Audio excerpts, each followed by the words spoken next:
The night goes on of why they are such a good connection. Mahomes, deep drop. Spider. Kelsey again. To the 25-yard line. First one went for 16. Tony Adams in the secondary at safety. Here's Sky Moore coming around to get it on the edge. That's a good run of 7 from Moore. Quincy's brother Quinnen is the star up front on the D-line for the Jets. 2nd and 10. Mahomes flushed, steps up, ready to take off, and he'll turn it into a first down. How many times does he do it? Clyde Edwards-Helaire is the back now. He's got the quick pitch, trying to get to the edge. Helps himself forward to the 46-yard line. 3rd and short. Pacheco almost caught in the backfield. Instead, into the open field and accelerating. Pacheco in for the touchdown. The Jersey Kid back in his home state for 6. Running backs are the stars, and sometimes it's the guard that's the star. Watch number 65, Trey Smith, right here. Wham! Talking about opening up a hole, and then Pacheco, you forget how fast he is. And Mahomes played receiver, and I think he'd know what they were doing on the other end. It's just an amazing relationship. Mahomes from 25, comes back to the inside. This is wide open. The flag is down, and there's a ton of room for Pacheco. Inside the 40-yard line with a huge gain. It's the spring 3. Mahomes wide open. It's Noah Gray to the end zone for the touchdown. So another 3rd down and another big play. This time it is Gray with his first of the year. And the Chiefs are rolling. To his tight end. So many of those to Kelsey. There's another good tight end, Noah Gray with that one. 17-0 KC. Because all the Jets fans were bought in. So were the national media. They get it to Xavier Gibson, almost lost it on the way through, and then finally is brought down quickly by Leo Chanel. So thanks, Mom, for a great career so far. The flea flicker here nearly turns into a sack. Wilson finally does get sacked. 2nd man through with the pressure from the edge, Mike Edwards. That's like flipping the bat or something, Exactly. wasn't it? You get that little shovel from Mahomes, took a huge hit, bounced off it, and he has that power to go through hits. Be a very quick one. Chiefs with the rush, Zach trying to get out of there, and he won't. He will be sacked to end this first half as Chris Jones split a lot of snaps in this first half. Part of the rush to get there for Kansas City. Moving Gibson. Give it to Breece Hall. Trying to bounce and use the speed. Hall brought down. Terrific play on the edge by Joshua Williams. And learn how to reduce your cancer risk. Chiefs take over from the 12. Good space for Pacheco. Turns the corner. Heads upfield. They knocked out of bounds shy of the 30-yard line. And the pressure. Picked up as Wilson throws. It's up in the air. The deflection incomplete. Going for Cobb, and McDuffie was right there as part of the coverage with Mike Edwards. Halfway through the 4th. Wilson lost it on that snap. And was that recovered by Wharton inside? Yes. Rashawn Wharton comes away with it for Kansas City. It had been such a good night for Zach Wilson, and a mistake there with the snap for the Jets. Snap was okay. Didn't secure it. Sean Wharton got it, and the Chiefs have it right around midfield. Been desperately trying to get the ball back to Kelsey. Mahomes has time here. Gets with coverage downfield. Mahomes with forever. He's got a long way to go. Got 10, got 20. Got the first down at the 35-yard line. And he gives you the Kelsey point. Mahomes has Jerick McKinnon as his back. Galloping away. Mahomes pressured, escaping again. Mahomes got the first down and goes down inbounds before the touchdown that will end the game.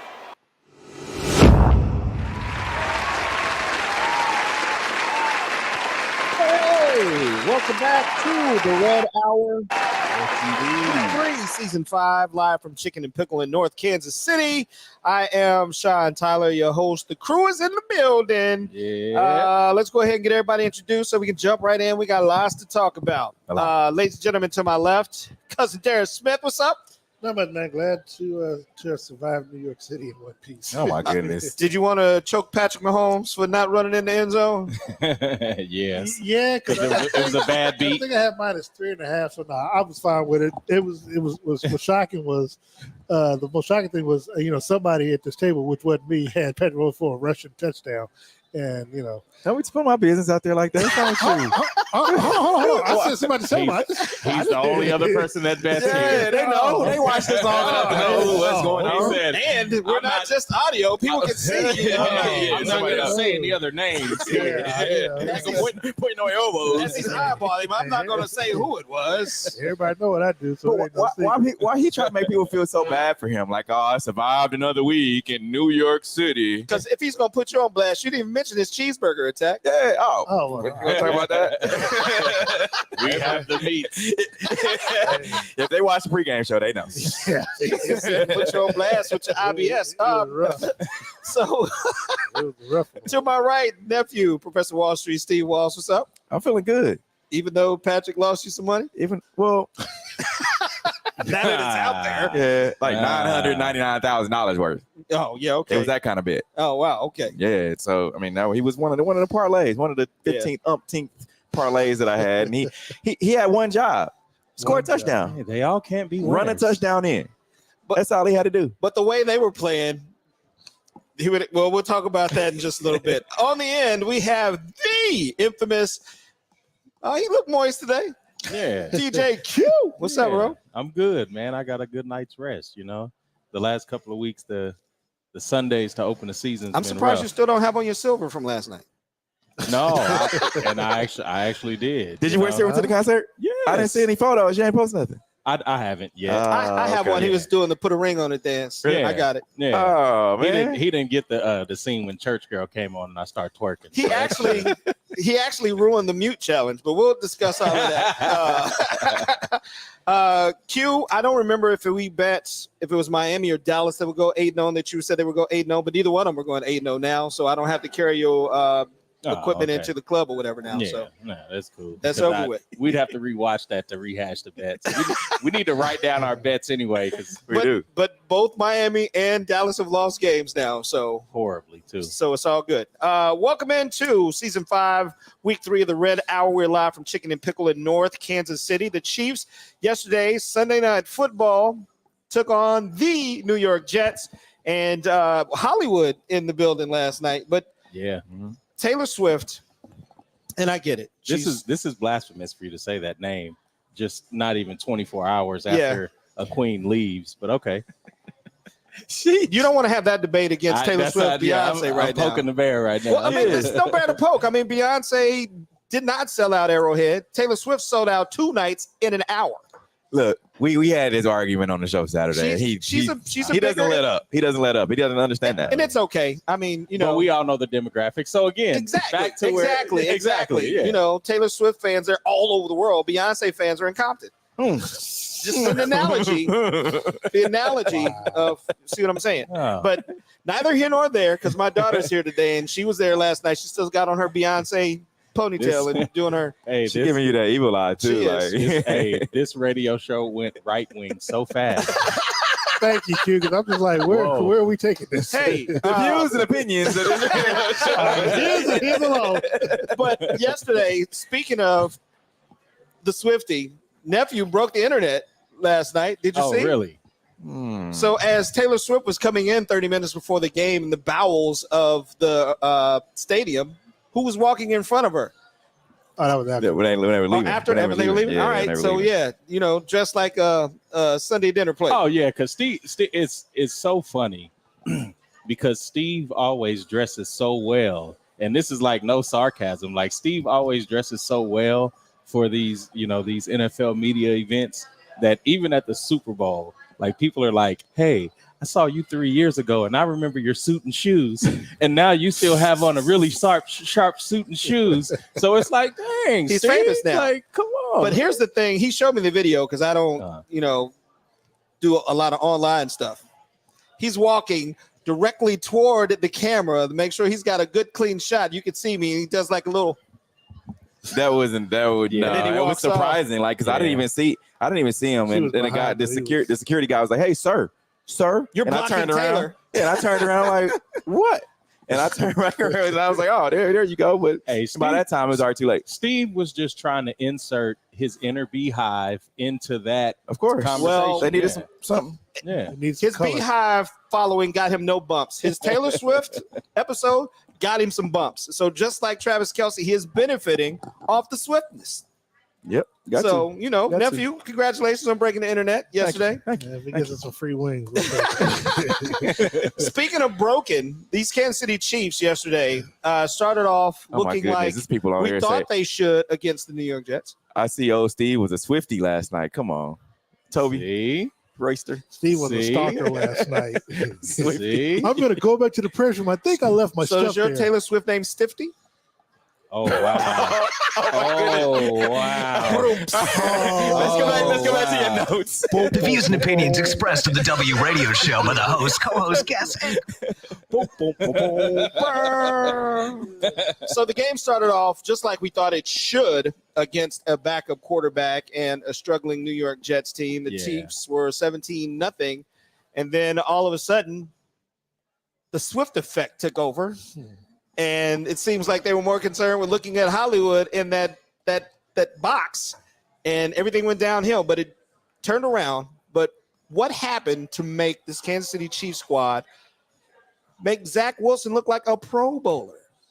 Patrick Mahomes trying to do too much. But can you say that was Patrick Mahomes, even though he didn't do Patrick Mahomes things? But he don't play defense.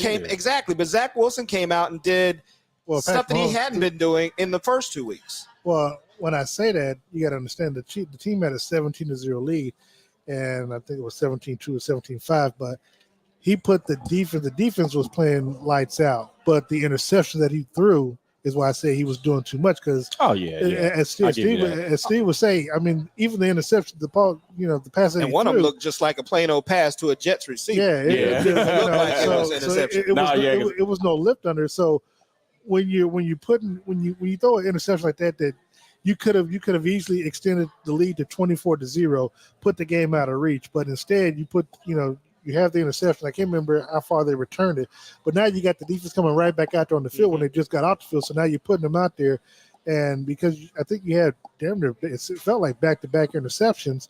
Again, so when you do that, interception, a 3-and-out, and then an interception again. So so you're putting the defense at a disadvantage to where when they're me and Steve talked about it. What you want to do is make Zach Wilson a thrower, and that's what they initially forced him to do, and he was going 3-and-out. But when Patrick Mahomes throws an interception and puts them in great field position, they turn around. They don't have that far to go to score. Now it becomes a ball game, and so it ended up being more of a dogfight than what it should have been. And then they got away from the run. I mean, they were running the football with Pacheco at ease, and Pacheco was lights out for a while. And I don't care who, in what profession. If something is kind of easy and you wake up, you're like, oh, today's going to be real easy. You're going to kind of check out at some point during the day. And I think that's what they did during the game. The defense kind of were like, oh, we got this.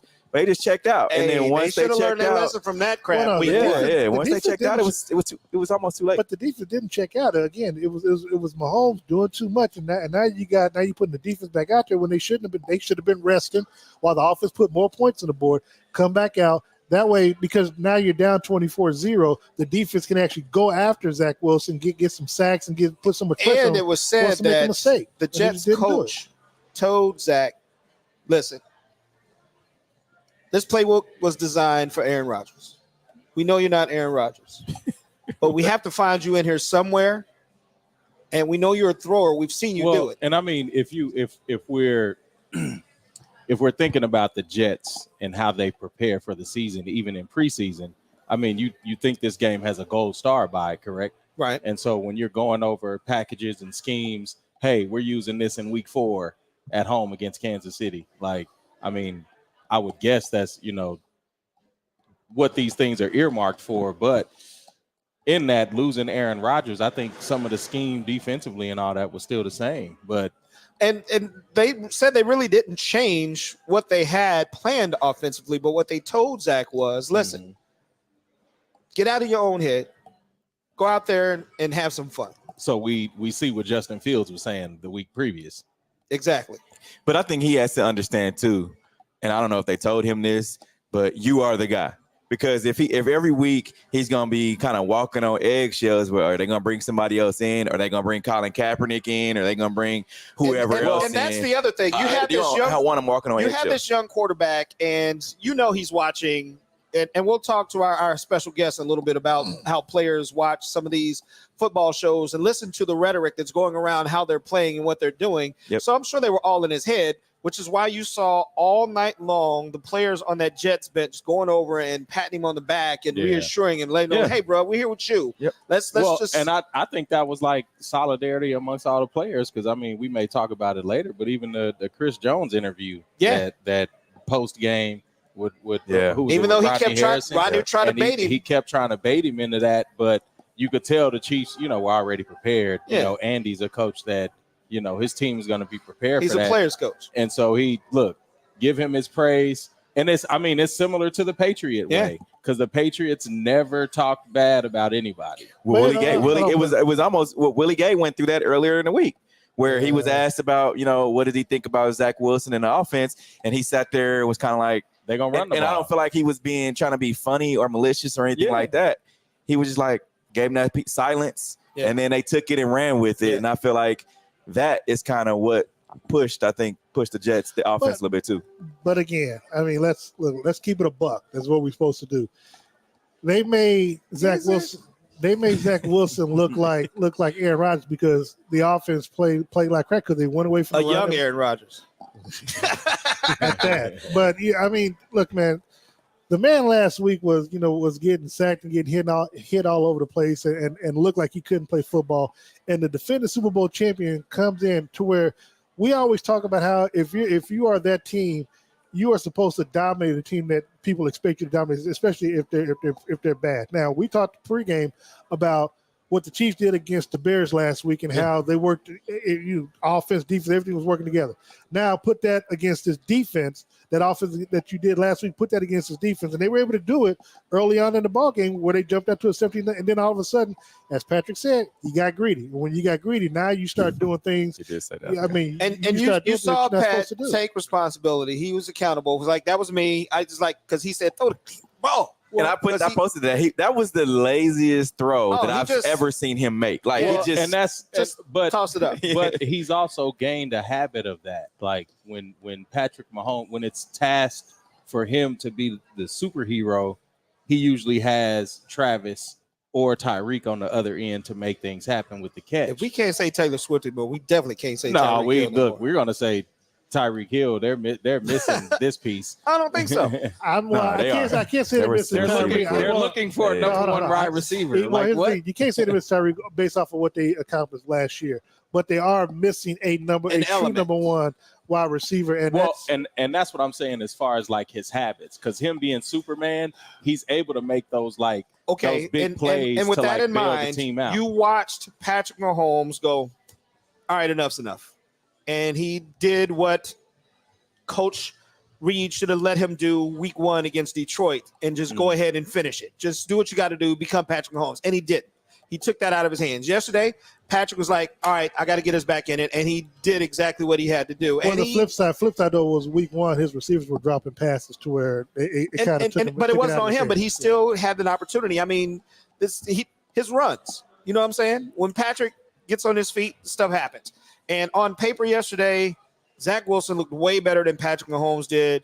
Pat was 18 for 30, 203 yards. Passer rating was way better. Way better, yeah. He had 1 touchdown, 2 interceptions. Zach Wilson, 28 for 39, 245 yards, 2 touchdowns, no interceptions. And like you said, the QB rating was amazing for Zach Wilson and much lower for Patrick Mahomes. It was in the 60s. Yeah, 43 yards. Well, I was going to say one thing that postgame that Patrick did express, which I really wish he wouldn't have said, was the fact that people think I'm slower, but I'm faster than they think. Don't say that. Like, let them keep thinking you slow. So when they come to you, just he had don't do that. This whole receiver group, right?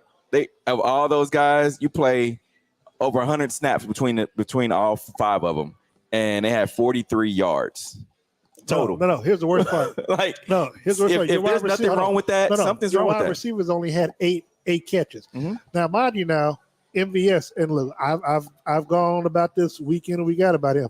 Man's making $11 million, and he had one catch last night for 2 yards or 10 yards, whatever. All right, that's a problem. We're gonna come back. It's time to take our first break, but before we do, I gotta give props to Kadarius Toney because I've been on his head since the season started, and that boy took a hit yesterday, bounced off some defenders, and kept going. He dodged the hit.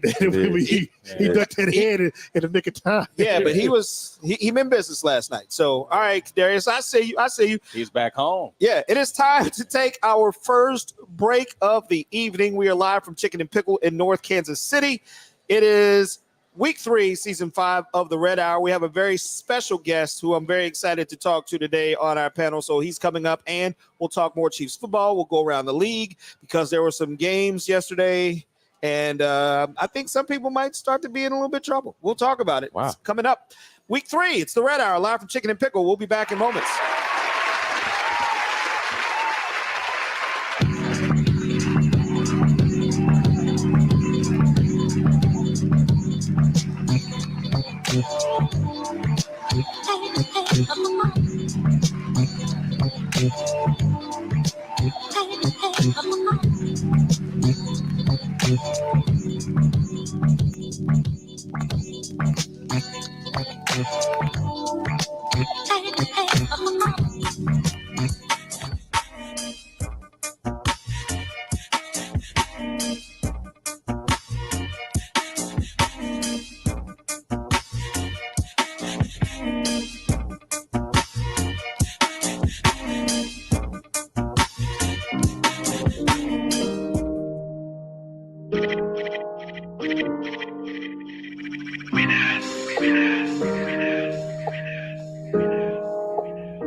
It's that time for Love It.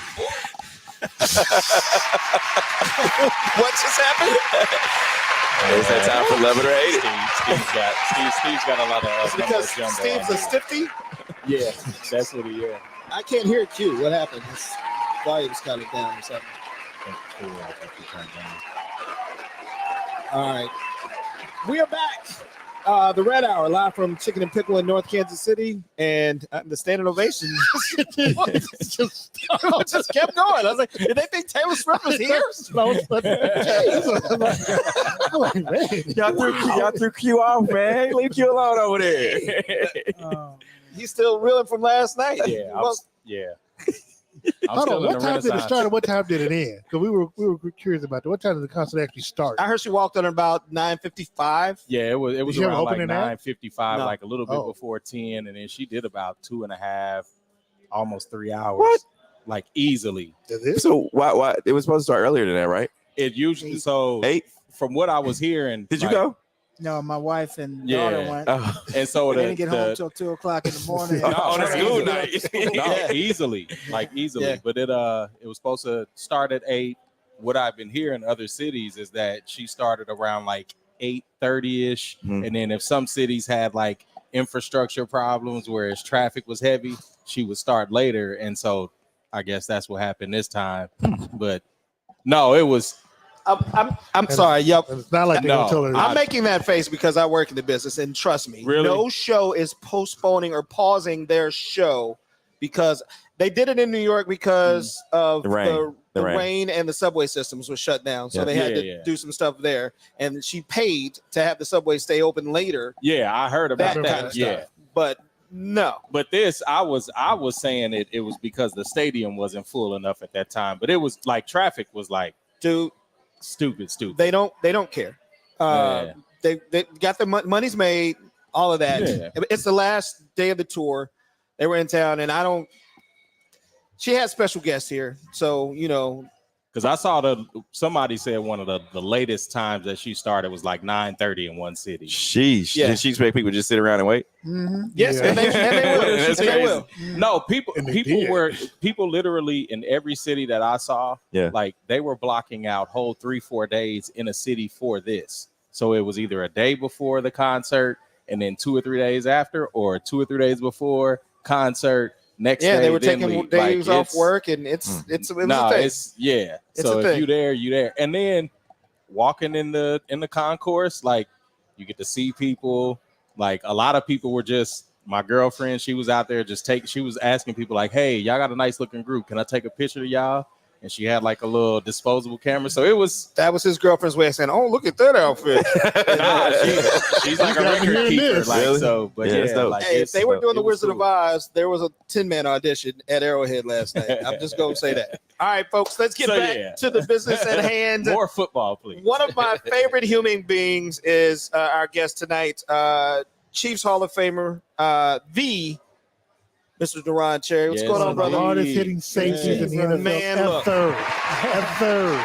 Good to be here. Good to be seen, and good to see you guys. Haven't seen you in a while, brother. It's been a minute. It's been a Yeah, it minute. has Too been. long. Yeah, it's I've good tried to see pop you. in and see you at your office a couple times, but you Yeah. was either out golfing or making more money. But it's so good to have you here. Thank you for spending your Monday evening with us, talking some Chiefs football. Yes, indeed. Yep. So let's talk about this Chiefs offense right now, because it's been struggling a little bit. You know, last week they went off, but Mhm. they could. It's a Yeah. dejected team, too. Right. Yeah. It is. So what do you think is going on right now? I just think they just got to get a little more consistent in how they want to attack different defenses. We start out, it seems like, we want to throw, and we abandon the running game. Well, in this league, if you don't run the football and keep teams honest, you're going to struggle offensively, because then those guys up front, and let's give the Jets credit, they got a front four that can bring the heat. Absolutely. Oh, they got 11 that can bring the heat on that team. if you're gonna throw the ball, they're gonna bring pressure. And I think it was interesting when the Chiefs started to run the ball. That's when their offense started to get moving. That's when they started moving it down the field. They started getting, big chunks. They started opening up the passing lanes down the field.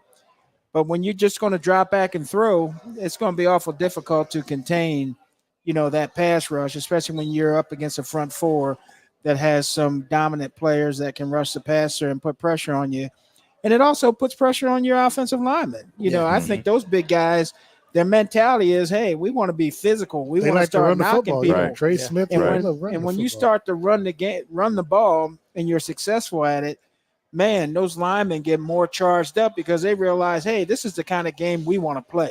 We want to be physical. If we're getting 5, 6, 7 yards a chunk, we want to keep doing it. Yeah. It just seems like we get in that mode and then we pull back from it. And then that's what causes problems. And yesterday you saw Patrick throw 2 bad passes that were interceptions, and those were key interceptions that gave a team like the Jets, who were down, that didn't have anything to look forward to. It gave them that momentum in their house. And in the National Football League, any given team at any given moment, once they get that momentum on their back, they can take it and run with it. And I think that's what we saw last night. It's like, oh, I can do this. I can actually we can actually win. Yeah.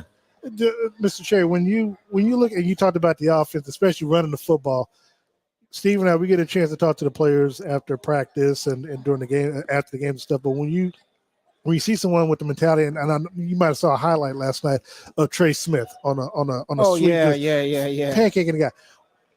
When you see that, and like you said, you want to keep going back forward. What is it about Andy Reid that always makes him pull back? It makes him like go back to Patrick just throwing the football. Because one of the things that I'm noticing is that because it doesn't seem like he has enough trust in his wide receivers, he's going after, he's trying to get the ball to force the ball to Kelsey. And teams know that. Instead of just running the football and trying to maybe, throw them off by getting somebody else involved, I think the problem is that, they end up not catching the football, or he overthrows them or underthrows them, as we've seen before. But why do you think Andy likes to abandon the run so early when it's working in the team's favor? Because he's got a guy by the number of number 15 15. and Patrick Mahomes that he trusts. And let's face it, the NFL nowadays, it's a passing league.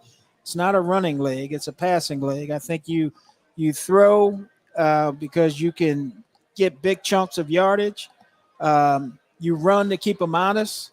But I think Andy, by nature, he likes to put the ball down the field. Now, the problem is he doesn't have that go-to guy that can get deep down the field because ultimately he wants to make big chunks, right? And that's going to be my question to you. Do you think that they're still suffering offensively because they haven't identified that number one receiver or somebody outside of Travis Kelce that they can get the ball to downfield? Yeah, I think that has something to do with it, but I think it's important that, the guys that he's playing with right now, they got to find a way to get open. And that's the thing. I think it's more a matter of separation, right? We're not seeing our receivers separate.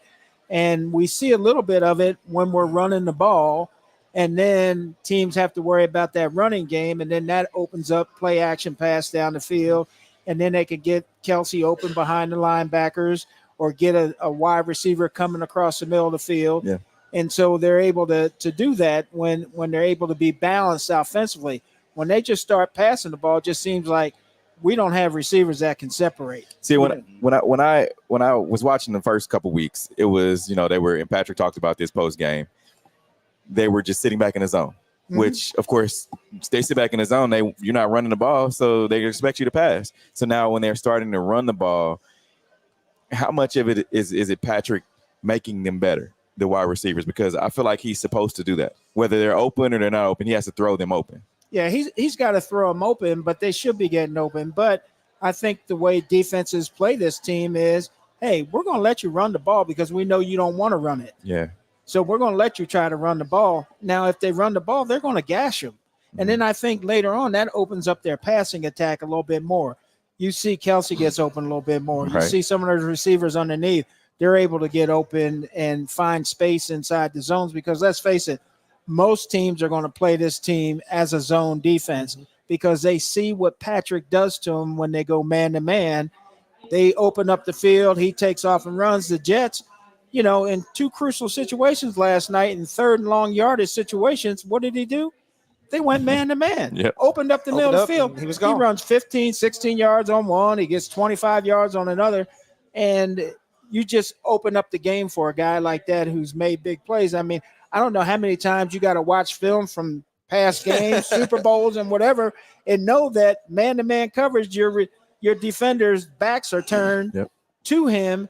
And if he sees a crease, he's gone. He's going to pick up the yardage. So I don't know, to me in those situations, play a little bit of zone. And, if you got a rush 3 and zone 8, at least you're giving yourself a chance to be successful where they can't pick up 16, 25 yards because they're playing man-to-man on the back But end. I think the other thing when it comes for defenses that play Kansas City's offense is that they don't have respect for the Chiefs wide receivers because you don't have that Tyreek Hill. Now, granted, last year because they didn't know what to expect from Kansas City, they can surprise them by Patrick dinking and doinking and spreading the ball around. But this time around, because you got film on them, you see that MVS is supposed to be 6'3", 6'4" with a 4.3 speed, but he can't separate. Sky Moore's supposed to be that route receiver, that precision route runner, but he can't get it, so he can't give any separation, can't get open. So because of that, the defense is not respecting the Chiefs wide receivers. I disagree with that because those are the same guys who did exactly what you're saying in the Super Bowl and had very big plays during that game. No, so they have the skill. They had another guy out there who they account for, which is Juju Smith-Schuster. But that's what I'm saying, Sean. Like last year, it was an anomaly because nobody knew what to expect. But most of the players that came back, you got all off season. And again, as we just got to saying, MVS is the team's number one quote unquote wide receiver. He had one catch for 11 yards. The man's making $11 million and he's averaging 2 catches a week. Yeah. Well, I think we saw something last night in one play where Rice caught the ball, and that's where they're going to be looking to develop him a little bit more if he can hold on to the ball. I saw a pass where he hit the ball to the ground. Like, bro, what are you doing? Yeah, he's got to be more consistent where Patrick can trust him that he's going to catch the ball in those situations. It might take a little time as the season goes on. He's going to get more comfortable with the offense, and I think they're going to look to him more as the season goes on because hey, he's a big target. He's a guy who can run after the catch and gives them the ability to make some plays like Juju did. Yeah. And so I look forward to that improvement. Now, hey, guys, it's a long season. It is. Very much so. Very much so. So you got to, as this offense goes, and Andy Reid has shown throughout the years as when he was with Philly and even with Kansas City, his football teams get better at the time when they need to get better. I do. I'm sorry. And they definitely do get better. But I mean, even back then, he had the same characteristic of not running the ball. Like having the Deuce Staley's and the Westbrooks, they were more utilized in the screen game. So then when he comes to Kansas City, same thing with Jamal Charles. You have this Hall of Fame running back that future Hall of Fame running back that can run all over the field, but you're running, most of his touches on the screen game. And I think that's where Andy's deficiency comes, like not being able to utilize the run. We seen when the Patriots had their dynasty, you never knew what their offense was going to do. You always knew they had Tom Brady, but some weeks they might run the ball 40 times. And I think being able to be that malleable throughout the season, like being able celebrate this $2 word. Yeah. I'm sorry, but being able to be that flexible, I think it helps the offense be more dominant of what you're looking for when you look for them to dominate a team like this versus. Do you think that's a Bieniemy thing that we don't have him now? No, because that's Andy Reid was the same when he had Donovan McNabb. Like it was 70% run. 70% pass, 30% run. So when the run game wasn't working, like you already knew that they were going to pass. So then they had James Thrash, which the fan base knew him as James Trash. And you had Todd Pinkston, and then you had all of these guys that were not number ones. Yeah. So then when T.O. comes in, it's this big splash. So again, when I say Tyreek Hill is missing, you miss those like one-in-a-kind athletes because Patrick Mahomes becomes this gunslinger because, hey, I can throw a no-look pass. He's going to run under it because he knows the route scheme. He knows where I'm trying to throw in these windows. These young guys don't know that yet. And it's chemistry too. I mean, I'm saying. You saw one last night where it was a third down and he was expecting Sky Moore. He was on the sideline to come back. Yeah. You got to come back, and Sky just flattened out and he didn't come back to the ball. We've heard him say it a million times, like, dude, don't stop moving. Yeah. I know that's the route, but don't stop there. Keep it going. Yeah. Get open. Come back to the ball. That's receiver 101 from first day of training camp. Right. That coach is get back to the ball, come back to the ball, come back. So the quarterback has a window, he can get it to you. And that's his fault. I mean, he should know that by now. You got to come back. So I'll take these mistakes early in the season. As long as we're winning, they're good. They're good teaching moments. But by the end of the year, you got to be better than this. You got to be able to make plays. And, and as far as teams running the ball, the one thing that you notice you talked about New England. When New England had their dynasty, they could run the ball when they wanted to run the ball. Exactly. And that's where we got to get to. 40 times and sometimes it's a mentality that those offensive linemen, they got to understand when it's time to be physical and run and mash people and to be able to control the game. And the Chiefs did that last night a little bit on that last drive. They got the ball. I forget how many minutes left, and they just ran out the clock. They just ran out the clock, and that's what you got to be able to do. And good teams find a way to do that. And you made a point with the linemen getting into the game and wanting to like smash some heads because the pancake block you talking about, I believe Trey Smith posted that on his Twitter today. Well, he should have. We're going to come back to that. It's time to take our second break of the evening. We have Chiefs Hall of Fame safety, the Deron Cherry in the building with us. We know it's early in the season, but I got some question marks on some of these teams and maybe some of these head coaches already. Really? So we're going to discuss that when we come back. We are live for Season 5 of the Red Hour, Week 3. We're live at Chicken and Pickle in North Kansas City. We're back in moments.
It's the Red Hour, live from Chicken and Pickle in North Kansas City. If you see a familiar face, that's because the legend is in the building. Yeah. Chiefs Hall of Fame safety Deron Cherry. It's so good to see you, bro. Welcome to the Red Hour. We know it's just week 3, but I got some questions for some of these teams. Mike Tomlin. You gonna start there? Really? I'm gonna work my way because he's never had a losing season, Right. and the Steelers are struggling. I mean, he's got a whole new quarterback to deal with, and things just aren't looking his way. And yesterday, post game, he was like, "Some changes have to be made. Something has to be done. I'm not used to this, and this ain't gonna happen." Do you think his head will be on the chopping block soon, or No, the Steelers are pretty consistent in how they deal with their coaches. They know they got a good coach. He's won Super Bowls. The problem that they have is, like most teams in the league, I would say probably 80 or 90% of the teams have in the league is at the quarterback position. Yep. If you don't have that guy, and then you top that off, they've got an offensive coordinator that doesn't seem to be able to fit those pieces together in the right way. I mean, they haven't had a 400-yard offense since the guy has been there. It's almost been 2 years now. Yeah. So Wow, really? they have to, and where other teams have had multiple 400-yard games. So when he talks about changes, I think he's talking about how he's going to shake up. I'm not necessarily sure he's going to fire the offensive coordinator. That would be a surprise since everybody was asking for him to be fired last year. Right. And instead he kept him this year. So I don't know if that's going to happen, but I think offensively there's going to be some changes, whether he grabs somebody else to start calling the plays or something different, but they've got to switch it up. They've got to change it up, and their defense has got to play better too. Yeah. So do you think some of that hesitance on switching an offensive coordinator is because you have such a young quarterback in Kenny Pickett? Yeah, that's true. And you got to figure Mike Tomlin's a defensive coach. Yeah. So you got to really find somebody that works well, gels with that quarterback, and that's the advantage I think we have as the Chiefs. We got Andy Reid that's used to developing quarterbacks throughout his career, understands it, brings in coaches that can work with those quarterbacks where that quarterback has, some familiarity with him and also is able to listen to him and that quarterback coach is able to coach him up and make sure that he goes into the game, he's confident and he knows what he's doing. I think there's a lot of coaches that, they rely on somebody that may not be as good at developing those guys and understanding what the offense and what they want to accomplish. And I think that's where Pittsburgh is right now. There's no identity at that position. And they're trying to find it where other teams have it. And speaking of development, like quarterback development, I think the Chiefs were at an advantage too, because as low of a ceiling as they had with Alex Smith not being able to make the Super. And that's not a shot at him. Like Alex Smith. No, that's not a shot at them at all because I give the organization credit because of how they stuck with Alex Smith, but then built around him. And the point I was making is that they had 3 or 4 years to scout out the quarterback that would fit in their system in a Patrick Mahomes. So you're able to watch him in Texas Tech for 2 or 3 years, and they would have had, they probably had some conversations. Yeah. But just being able to have like those conversations and like develop somebody, not develop them, but like being able to build a rapport previous to getting into the organization. I think you make a point, like having an offensive coordinator that can develop that talent. That quarterback position, it's not an exact science. It's how you pick them. You're getting lucky. I mean, I remember, when we had an opportunity back when I was playing, we could have drafted Dan Marino. Right? Oh, yeah. Everybody let him slide. Yeah. He was the last player taken, like the 20. Nope, let's get Todd Blackledge. And and so I mean, when you get in that, think about the Chicago Bears right now. Yeah, the Chicago Bears could have drafted Patrick Mahomes, and we would have had Deshaun Watson. Right, it could have changed their whole, franchise for 10, 12, 15 years. But they didn't make that decision, right? And so now all of a sudden you're behind the 8 ball. You draft Mitchell Trubisky. Matter of fact, you trade up to go get it. Right. And then all of a sudden it's a bust. One spot. Look at the Cleveland Browns. Now look at the situation they in now. They got rid of Baker Mayfield, right? Now they got a quarterback that guaranteeing 270 some million to him. And Baker Mayfield's down in Tampa. He's balling. Yeah. And I've been a Baker fan. We've had this it's- conversation. So It's a crazy. it's a crapshoot. It's a crapshoot. You just don't know what you're going to get, but you better have coaches there that can develop these young men and make sure that they're learning, especially the younger quarterbacks as they're starting out their careers, because you don't want to destroy all their confidence. I mean, and I'm glad to see that, the Jets quarterback last night at least stepped up a little bit more because they already had him in the garage. Oh, absolutely. Right? They had him in the garage ready to pack him. He was away. crying himself to sleep at night until yesterday. So another question, Bill Belichick, he's not used to losing at all. So you know who he lost to. You know who he lost to. You can see the look on Bill's face. Well, he don't at have the a end of these quarterback. games. You don't have Tom Brady. Yeah. And if you think about it, that position is so vital and so key. Plus, the weapons that goes with him. He doesn't have the receivers. You know? But Mr. Cherry, I mean, look, let's not forget, he led them to the playoffs as a rookie. But Bill Belichick was so smart, he decided he was going to bring in a former defensive coach and make him the offensive coordinator along, the kid, the guy that's in Philadelphia now. But he used to be the Detroit Lions head coach. But he brought him back after he got fired from Detroit, made him the offensive, actually co-offensive coordinators with somebody else, and ruined Mac Jones his second year last year. So it's not that he didn't have a quarterback. Mac Jones. Mac Jones. You gotta say it like that. So because of that, I mean, you're messing with his confidence, and it's not the quarterback, because he had won 3 national titles at Alabama, so he knows how to win. He knows how to play. I mean, and he played in the system a la Patriots under being coached by Nick Saban, so he knows how to play the game. But Belichick, being as smart as he thought he was, thought that he could just put anybody in as an offensive coordinator.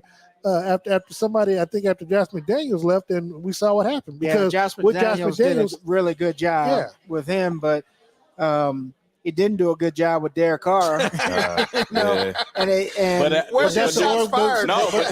that's an organization thing right there. And that's what I was going to say. Is that more of an organizational thing where Josh Daniels knows his place here versus, like, not saying he has to know his place as a head coach there, but he's in a minimal role, not minimal, but still, like, being an offensive coordinator versus being a head coach, I don't think he's as effective there. And I think his specialty clearly lies in, like... Yeah. Well, some coaches aren't meant to be head coaches. Yeah. They're meant to be coordinators. I mean, Spagnuolo, he had a shot, but to me, he's meant to be a defense coordinator. You know what? And I'm glad you so going to ask you about that.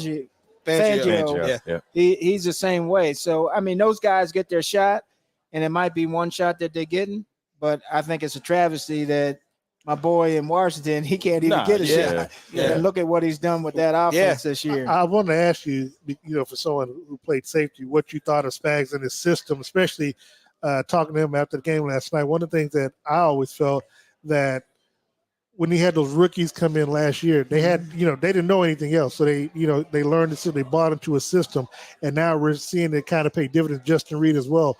Being 2 years into his defensive system, we saw, and I was talking about it last night, like all the open field tackles that they were making. Breece Hall and them, they were running down here hard and fast, and they were able to stop them and make open field tackles. What do you think about his system and how the players are performing in that? Well, his system allows you freedom, and he makes a system so that he's confusing the opposing team, so it puts you in a better position to be able to make plays and understand what they're trying to do and how they want to attack you on the defensive side. So what I see with this defense, I see these guys, these younger players getting better. They're in the system one more year, so they're familiar with the way he wants to call things. I would like to see them guys in some cases where I see that I get frustrated is situational football. Yeah. Like understanding that this is what can happen to you and you got to be prepared for it, and you should be prepared for it if you're studying film. And if you understand the situations that teams can get you by studying film, you're going to even put yourself in a better position to make plays and not overrun. Because I saw yesterday there were situations where they're overrunning plays. When the backside gap is open, you should understand situations and how they want to attack. That's the only thing I see that they need to continue to develop. And as you get older as a player, those things come. So I'm sure that they're going to get better at those things as the season goes on. But that's one area where I think situationally, and that's what has made Bill Belichick's defenses so great. Yeah. And what's the guy in Tennessee? If you watch his teams, when situations come up, they seem to they know because they're so prepared for those situations to happen. It's like secondary nature, right? Yeah. They know, okay, this situation, 3rd and long, we got to be worrying about screens and draws, right? And sometimes we're running out of there and we're just like, wait a minute, do you not understand? Yeah. Here's how they can attack you. And if you watch enough film, they're going to tell you what they do on 3rd and long. They cut up the film, by 3rd and long situations. So you can watch every single play from a 3rd and long or a 3rd and short and kind of have an idea what the team likes to do. Most teams don't change. And you talk about that freedom. There's not a lot of teams that can have a guy like Chris Jones that can tell him. I watched they do like the mic'd up and the Chiefs put that out every week, and it was Nick Bolton. He was like, all right, just line up whoever you want to win against, go line up and we'll rotate around you. How hard is that to get a defense that's able to do that? Well, with Spags' defense, that's what he gives Chris the freedom. When you got a dominant pass rusher and this guy can go one-on-one with everybody, if he's lined up inside, he's going to get double and triple team, right? So what do? You put him out on somebody and you make it happen. It's just like in the playoff game last year against the Bengals, right? What do? He moved the defensive end inside. He went outside, got the one-on-one matchup. He makes the sack. The game's over. We go to the Super Bowl. Right. So it's that freedom in Spags' defense that allows him, a dominant player, to make that decision within the structure of the team. Right. The fact that if he did that and nobody else knew what their assignment was, now that's detrimental. Right. But the fact that they work on that throughout the season, they know that Chris Jones is going to go where the matchup is at a crucial play in the game so that he could be one-on-one and be at his best. So it gives our defense an opportunity to be successful. That's why it's hard to stop these blitzes that Spag goes, because he's got them coming from everywhere. You don't know who's coming. Yeah. So it confuses the quarterback. There's no way in a week's time that you can get prepared for the things that he's throwing at the quarterback. Right? I can sit and talk football with Deron for days. This freaking week was weird in the NFL, and we're going to go walk around the league right now because there were some ass whippings that were handed out yesterday that we weren't expecting. Like Dallas over New England, 38-3. You weren't expecting that? Not that big. I mean, I was expecting New England to lose, but but geez. That's my Super Bowl pick, Chiefs Dallas. By the way, San Francisco over the Cardinals. I like San Francisco. Tennessee and Cincinnati. Cincinnati, Joe Burrow, he was rubbing his arm yesterday. He's got this cap issue. They just gave him $655 billion. And they won it. Well, they should have found a way to get some linemen. Right. Because that dude's on skates every time he drops back. Sorry, Orlando Brown? Oh, man. It's bad how beat up he got yesterday in that game. I mean, he was throwing the ball. People were hitting him as he was releasing. I mean, he didn't have no time at all. Nothing. And that defense for the Titans, them boys up front were bringing it. Yeah. And then your team got pushed into overtime by the Commanders yesterday. I wasn't expecting that. I mean, why not? I mean, I was going to see a good game.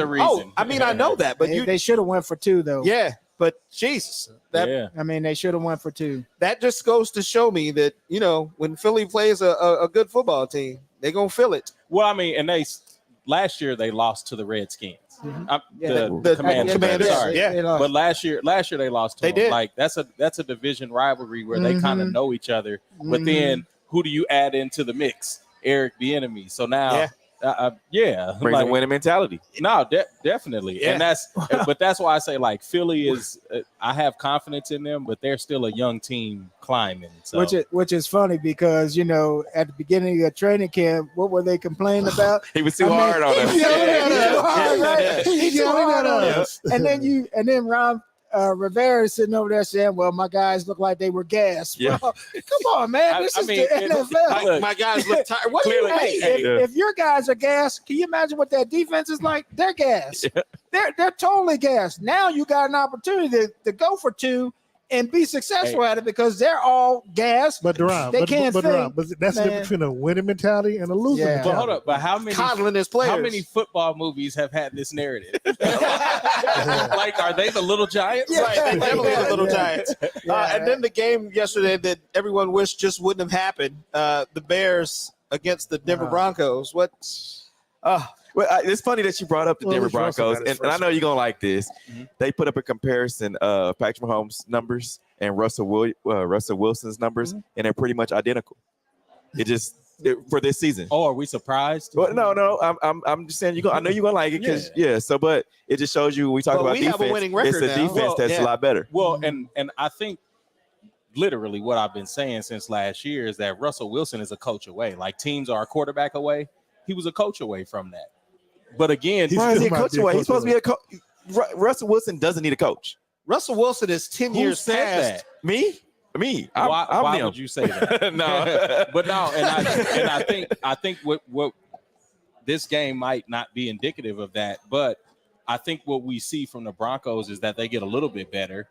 I don't know if they get astronomically better to become like AFC West division champions. no. But I think they make a stride this year. Next year we might see them take a leap, but it's football. Russell Wilson ain't taking a leap nowhere. He's going to gradually pick his leg up and put it over there like an old man is. His stats This are the is not same as the Yeah. best quarterback in football. But but records are. But it always reminds me of thinking about these coaches that leave the game for a period of time. And then when they try to come back in, the game has changed for them. It's You know, completely so changed. Peyton had who was the quarterback he had in New Orleans? Drew Brees, right? Yeah. Now he's got Russell Wilson, and it's not the same. No. So Right. He doesn't have the same pieces. right. Too, You but have yeah. to get with the rhythm of what your quarterback is best at doing. Yeah. And I think early in the year, Peyton's trying to figure that out. And with he Russell came in. Wilson. He came into this season too mouthy, Yeah. to be working with Russell Wilson.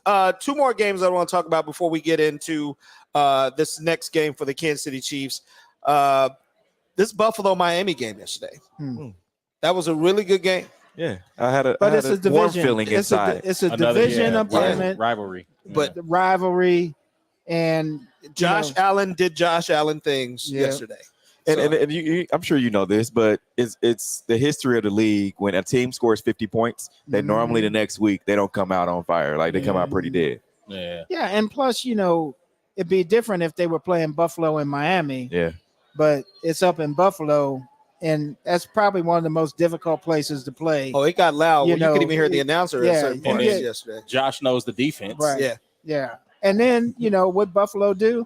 I think I saw it where they played like 80% zone the Yeah. whole day. Yeah. So now that takes away that deep threat of Tyreek getting behind the behind the defense. And all those guys, they're keeping them up in front of them. And Buffalo's defensive line, they were after him. They wasn't giving him much time. He was sitting back there thinking that he could take a 7-step drop and wait for a deep receiver. Yeah. And That pressure was on him. the surprise team that I keep talking about week to week, these Detroit Lions, and not your grandma's Detroit Lions. Yeah. They are looking really, really True. good. 34 They tried to to 20 push. over Green Bay yesterday. So, I think they're going to be trouble. Think so? Yes, absolutely do. I think these Detroit Lions, because that's our only loss so far this season. We talk about having people believe. They really, I have a lot of family that lives in Detroit, and they really have the city behind them and believing that they are going to make the playoffs. They and are go far. all bought in. Yep. I mean, they love this coach. These players will die for this coach. Yeah. And it shows week to week when they're out there playing that they're like, we're not done. What do we need to do? Give it to us. Let's go. Y'all remember this point in the season in 2019 What? when Patrick Mahomes became Patrick Mahomes? well, no, because you got to remember 2018, they were right there. They were 5-5, you're offsides. So everybody was already bought in. D4. No, and that speaks to my point of how they developed the team still. Yeah. But I mean, again, having that we're undefeated at this point in the season. We're a really good team that can score at will type of thing. So you all remember that. So I can see that for Detroit, especially after losing for so long. Yeah, I don't know. I'm like one of these people that I don't like to see teams kind of jump out there real fast and have that great flash start, in the pan. like a flash in the pan, and all of a sudden they get injuries, and then they get injuries to key personnel, and then all of a sudden they start sliding backwards. Right. And, That was Pittsburgh Miami last 2020, year. 11-0. yeah. No, but that was Miami last year. But I do believe, like Detroit, their coach, they've taken on the personality of their coach. I remember when he first came in, I'm wondering, like, he who's talking this dude? crazy. He's Yeah, talking we're gonna crazy. bite their toes off. Yeah. Eat the babies. Gonna bite But the I kneecaps tell you off. what, he's changed the culture of Detroit. Definitely. I think they're a good team. But they're only going to go as far as Jared Goff takes Oh yeah, them. and Jared Goff Detroit will is turn gonna into be Jared Goff Detroit. sooner or later. And I will tell you, they came in the Arrowhead and they won that game, but I guarantee you, Chris Jones had been in there. It might have been a different story. Travis Absolutely. Kelce as well. Yeah, Absolutely.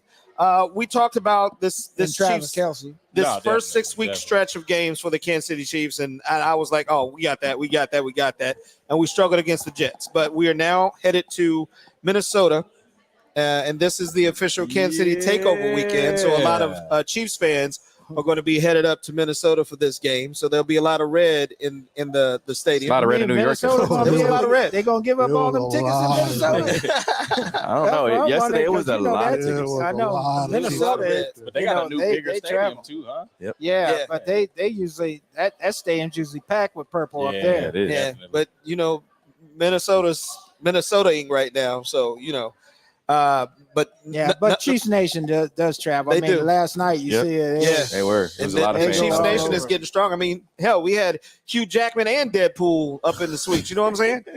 So this game against Minnesota, will it be as easy as we thought it should have been against the Jets? It's Kirk Cousins.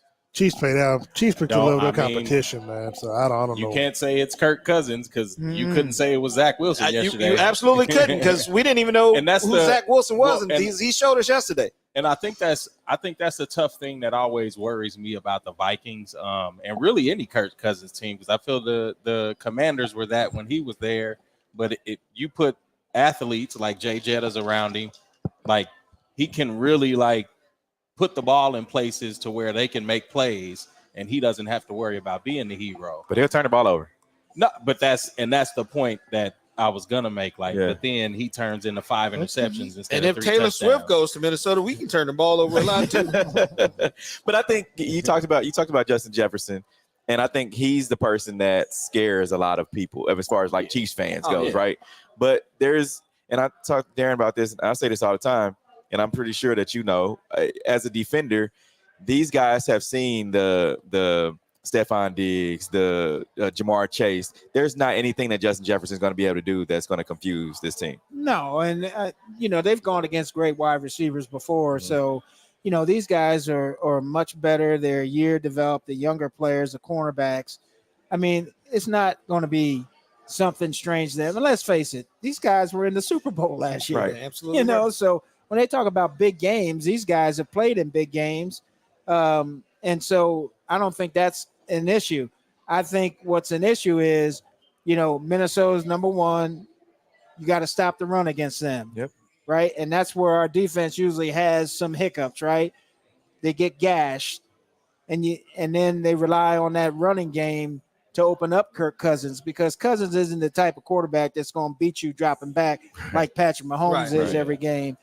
He has to have a complementary running game Exactly. to make sure he can get open so he can throw the Jefferson down the field on play action pass. Right. That's where they get you. Yeah. Where they hit you on those big plays down the field, because you got to go up there and think about that running attack. So if they have to stay disciplined in the secondary. You can't be biting up. Them safeties can't be coming up through the middle. Right. And then they going over the top. And that's one area that last year we used to get our butts burned. Guys sucking up and they hitting passes over the top of us. We've been a lot more disciplined this year in that respect. But these are the kind of games where that thing starts to open up. Around the fourth game of the season, you getting comfortable with the way the defense is. Yeah. All of a sudden, you're going to stick your nose Get in burnt. there, boom, over the top, Yep. and then all of a sudden you got big plays. And what happens is you get into a game like this in Minnesota away from home, They start They doing get that momentum. They start doing that Viking clap. That Viking clap. Yeah. And that place starts getting loud. Mhm. It makes it awful hard. So, all right. So, what do you see happening in Minnesota this week? well, I think the Chiefs have to play better. I think they're going to learn from this week, and they realize that any given Sunday, any team in the NFL can beat you. So you're going to have to be on top of your game. I think Kelsey's going to have a big day. I think they're going to try to stop him, but they won't be able to. I'm hoping that some of these younger receivers, you know, Kadarius Toney and those guys open up the offense a little bit more. Yeah.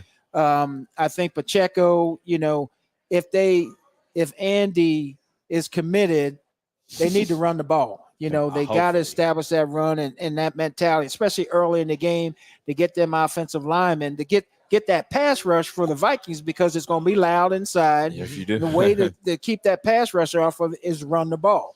So if they can do those things early on offense, you know, just keep drives right, going keep on. drives sustaining. But I think, you know, as long as you run the ball and keep that pressure off of Patrick, because you're not going to drop back against that pass rush and expect the guy over here on the right side and the guy on the left side that they're going to hold up, you know, 4 and 5 times when they're coming. That's not going to be. So they got to run the ball. All right. So let's make our picks. We'll start with you, DJ Q. The Kansas City Chiefs taking on the Minnesota Vikings in Minnesota. KC takeover weekend. Who you picking? He already knows who I'm going to pick. That's the funny thing. You picking your cousin? Yeah. Okay. And he's not my cousin, but yeah. There's a chance I regret this next Monday. Laugh now, cry later. No, because I think the Vikings eke one out at home. I don't even want to say it's going to be more than a touchdown. I'm going to say it's less than a field goal. Ooh. But I'll say 27-28. Oh. But Who? I think the Chiefs win if they can put the pressure on Kirk Cousins. But I think the run kind of keeps them a little honest. And I don't know if they make the plays defensively to.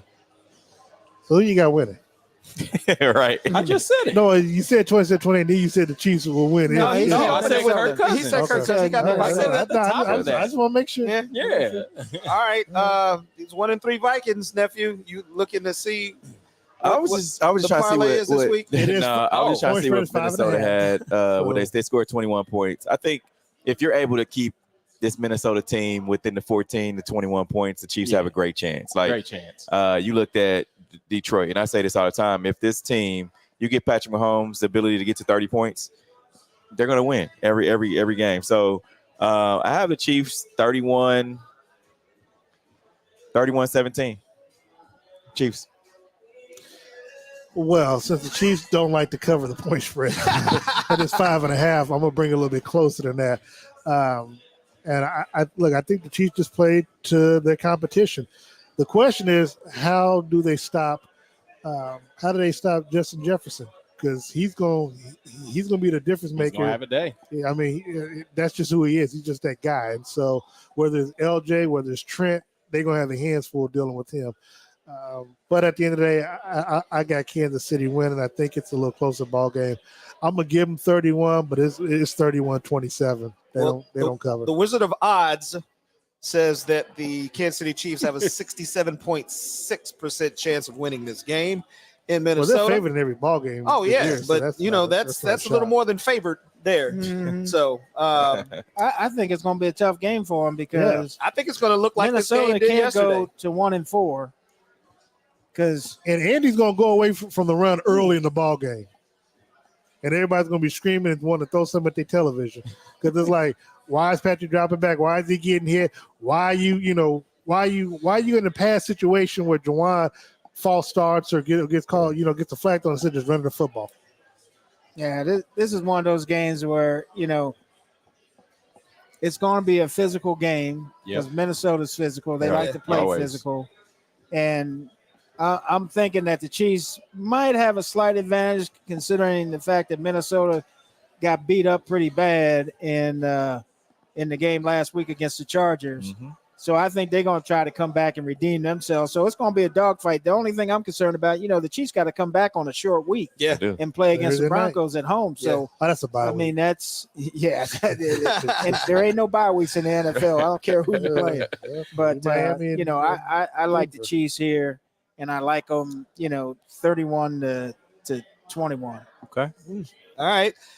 You heard it from the man himself, the legend, my friend. He had me until he covered that point spread. Deron Cherry, bro, it's good to see you. Good to see you guys. Thanks for having me. Thank you. This man has hosted the greatest golf tournament in Kansas City history for decades now. Yeah. And hopefully I'll get to make it this year. I haven't played in a while, but I missed playing in that tournament. But now I'm not getting up at 3 o'clock in the morning. I might have an opportunity to do so this year in 2024 coming up. All right. So, Deron, thank you so much, brother, for being here. Whenever you want to come back, you are more than welcome to, because your football mind is absolutely amazing. Thank you. And we just appreciate you. So, give it up to the legend. Yeah. All right, that is going to do it for us. Monday Night Football. You can come by and check it out and hang out at Chicken and Pickle. The Seattle Seahawks taking on the New York Giants. It's going on right now on all the screens. Play a little pickleball. Do what you got to do, but do it here at Chicken and Pickle, North Kansas City. It's crazy, real quick. It's crazy how quick they flipped that field from the Jets to the Giants. To the Jets to the Giants, Under 24 hours. Crazy. Yeah. It's that whole Lakers Clippers. Yep. Yes. We literally saw them do it last night. Like, still look at that. Oh, they've already switched it. Wow. I guess they only switched in several pieces, though. No. So they take the whole freaking. They have to repaint the field. They have to repaint the field and literally every Jets flag that's all over thing. And the pictures and everything that's Jets in the press box the same. They switch it all out. All right. Shout out to the crew working hard in New York or Jersey. That's a serious turnaround. Never sleeps. For real. That just happened. Yep. All right, folks. But we will get some sleep, and we'll be back here next Monday, same time, same bad channel here at Chicken and Pickle for Week 4. We'll talk about what happened at the KC Takeover in Minnesota. Y'all be good, be well, be safe, be good to each other, and we'll do it again on Monday night right here. It's the Red Hour. The views and opinions expressed in the W Radio Show by the host, co-host, guests, and call-in listeners are solely the opinions and responsibility of the original source who expressed them. They do not represent the opinions of the W Show, 100.1 FM, One Kansas City Radio, Sideline Sports Talk, Wall Street Foundation, or affiliates.